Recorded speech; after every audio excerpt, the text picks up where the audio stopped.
the lack thereof resources or access to the kids in the community, especially in Connecticut, athletically speaking. Besides that piece, when I was younger, I had a friend of mine who was really into basketball, and he would always come back in the summers, different weekends or whatever. He would be like, listen, man, I was in Las Vegas. He played AAU, Texas and New Jersey, all these different places, because AAU, took him, had a platform where they could travel and play against kids from all over the country. And I'm like, man, that'd be really dope if we had that for football, so I could share those same stories, but I never got the chance to share those stories, so I could play against those guys. And my class was like Reggie Bush and Devin Hester and LeBron. Like, those guys are part of my class in terms of the graduating class. So I never was able to share those stories. So I said, you know what?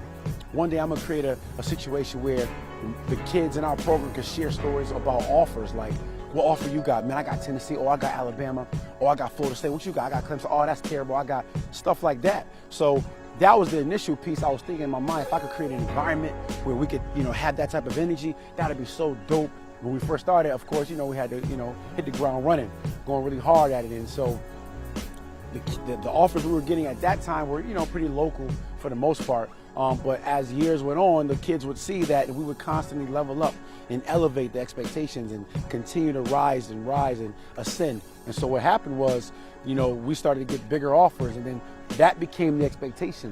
And the bigger the offer, the kid who enrolled at that time, they said, oh, I got to top that guy. I'm Dexter Lawson Jr. I went to St. Thomas More for PG year, 5th year, and now I'm an incoming freshman at Central Connecticut State University. Here we go now, here we go now, here we go now. Here we go now, here we go now, here we go now. Stack, he was a mentor. He came up to me when I was playing for the Hurricanes. He came to my games, he came to my practices, always was just a mentor, sending positive messages in my ear and just trying to develop me for the next level and try to keep me advanced when it came to the football and all athletics standpoints. And then from there, we just started working together, working out, trying to train, try to separate myself from the rest of the guys around me and really just excel at both football and basketball, which ended up being football for me. And since then, I've just been trusting in him, and then we've been honest. He's become a part of my family, and I love the man for everything he does and everything he done for me. I feel like if you aren't a part of this, then you really don't know what you're talking about. But there was a lot of rumors that Stack was forcing kids to enroll in prep school, and then he was trying to dumb down the high school level in Connecticut. It's becoming really a low point part of Connecticut, our high school level. There's a lot of rumors that he was trying to get kids and trying to get families who weren't fortunate and things like that to go ahead and spend their money for prep schools.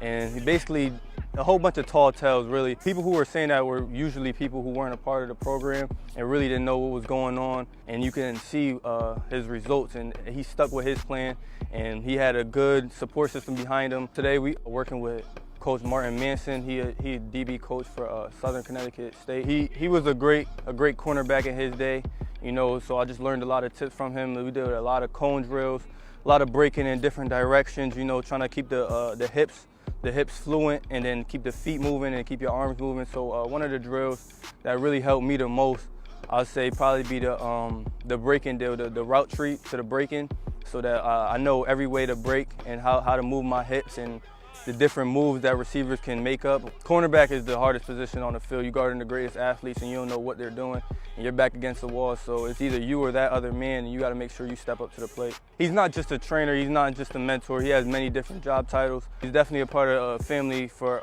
almost every kid here, and he makes sure he keeps in touch with you, your parents, making sure your grades is good. If your grades aren't good, then it's automatic red flag for him. You might not even work out that day. You got to get your grades done. And you got to make sure your grades good, and you got to make sure your character. One thing I learned here is character. We're at that point where now we could say, hey, what schools you got that offers you a full scholarship? Alabama, you, Florida. So now we're at that point now, and it's really exciting to see that for the kids. And I get a lot of text messages from parents crying, just through the text or my voicemail, because had it not been for this type of resource or this access to the platforms that we're providing for the young people, they wouldn't have got that. I really truly believe that they wouldn't have got that.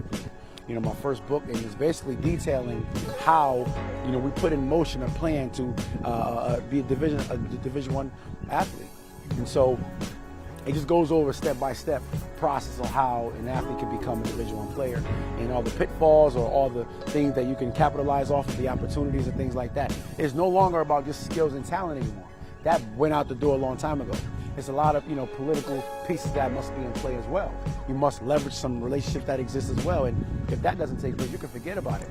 We've seen some of the best players in the world end up nowhere, working second shift at Walmart, third shift at Dunkin' Donuts or whatever, wherever they are. Either way, those guys belong somewhere on a professional platform, displaying their ability. That did not happen because of the lack of resources, access, expectations, and sacrifices overall. And so now we're supreme is that these kids are phenomenal. Like, there's not a kid in the country, especially on the East Coast, that's better than our kids, without a doubt. We have kids that's top 25 in the nation. We had a young man that came in, a kid named Trey Williams. He got his first scholarship. It was the summer of his 9th grade year. The boy was 14, 15 years old, got his first scholarship offer. He was just a freshman, okay? Once that happened, my entire expectation changed. I said, okay, now I gotta try to help an 8th grader or a 7th grader earn the first scholarship, because that's happening right now across the country. My name is Trey Williams. 2020, I'm a sophomore, and I play defensive tackle.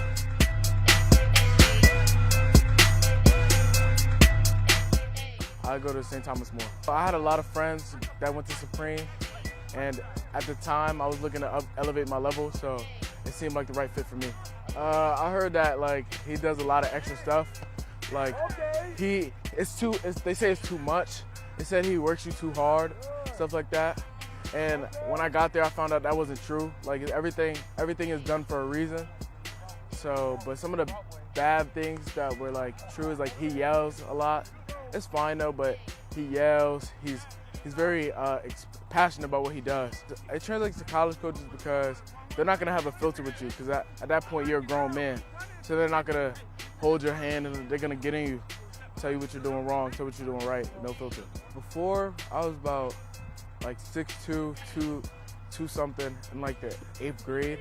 Oh no, yeah, the 8th grade. I was 250 in the 8th grade. So everybody was always telling me I'm gonna be good, all that. But I wasn't really putting the work in that had to be done to get good. So the summer going into 9th grade is when I joined the. My mom's a single mother. I live with my little brother and my grandfather. My mom worked extremely hard to put food on the table for me and my brother and provide us with clothes, everything. Make sure we get to everywhere we need to be. Stack is always somebody I can talk to. Coach Lowe is always somebody I can talk to. They're always by the phone. So if I need advice about girls or anything, school, I could just go to one of them and they'll help me out with anything. I mean, if you have thoughts of doing it, we'll welcome you with open arms. Just you gotta be ready to work. So it's okay, now it's my job to help prepare the young person to be in a position to do those things. So if I don't properly train them mentally first, okay, the mental piece is the most important thing. I get a lot of pushback from high school coaches, because not all of them, but some of them, because we set our standards so high that when the kids get on their field or their facility, that kid comes in with a swag or aura about them that's look, I don't work out with them, I don't train with them, I train with the big dogs. I come here, I want to be with your best player. Because they've been in Supreme with the best players, so they can't go to your school now and be with these guys who are not really up to par. Kavon Jones, senior. I go to East Harvard High School. I will be attending UConn next year for football. Royce Music Group.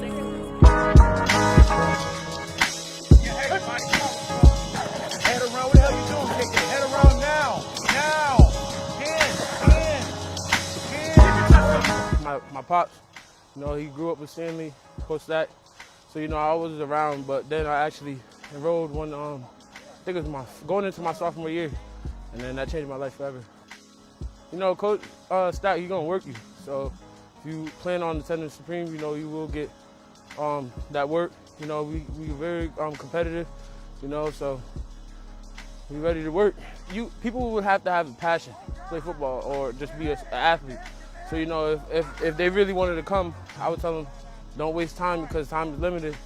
And Stack is he enforces that a lot. He's if you're not gonna be dedicated and come on time every day and work your hardest, then you're wasting your time. You ain't parents' money.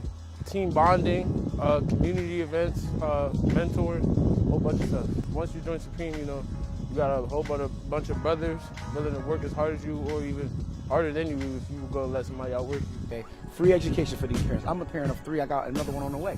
So I'm a parent of 4 children. So I got to make sure that, look, these are my expectations. You have to, as a parent, I'm empathizing with the other parents. Your parents are not going to be paying for college if I got something to do with it. So let's lock in, do what I tell you to do, and we're going to make it happen because I've been here before. You don't know that you know. Literally, if a kid signs a Supreme, they're paying for access that a lot of times their coaches don't even have.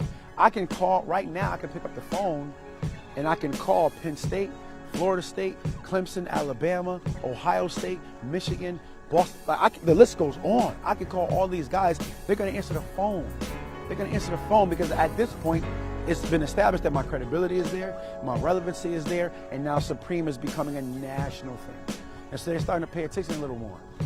What that does is it brings about some resentment from some local people.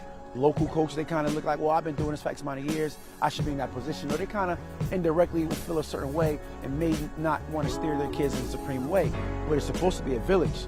So I always try to encourage, like, yo, we could do this together. It's not about me. Like, at the end of the day, that kid is going to school for free. That child's family is not paying for college. Not me. Like, this is all on them. So we got to work together. It's just been an honor, Zoe. It's been an honor, Zoe, and I'm ecstatic because Any Video has been a part of this journey since we started about 5.5 years ago. We're going on year 6, and August will be our 6th year of existence. And to date, we have kids all over the country playing basketball, football, soccer, and track as well, and lacrosse. And so we're ecstatic about that. We're just going to continue elevating because that's what we're supposed to do as a people. This is about the young people. I don't know how long I'm going to be here, but as long as I'm here in the supporting cast that I have in Supreme, all the volunteers, we're gonna continue to give our best effort, and whoever wins, wins. But we're gonna keep rolling. Okay, that's our duty as righteous people. You know, so I'm blessed. It's a very unorthodox role in terms of my persona, very unorthodox, and Supreme is not for everybody. And I realize that. I used to be real hard on myself about that, but now I say, you know what, it's okay. Right, it's okay. There's different, like a friend of mine, Gabe, talks about there's different destinies, different directions. Okay, so I'm all right with that. You know what I mean? So those who was for it, it will be for it. But I make sure I'm very aggressive, I'm very consistent, I'm very strict, but I'm very loving, I'm very compassionate, and our community service is just as important as our football and basketball camps. They must be a part of the process of refining their environment and themselves. So we take a very strong approach with that as well. So that's Supreme, man.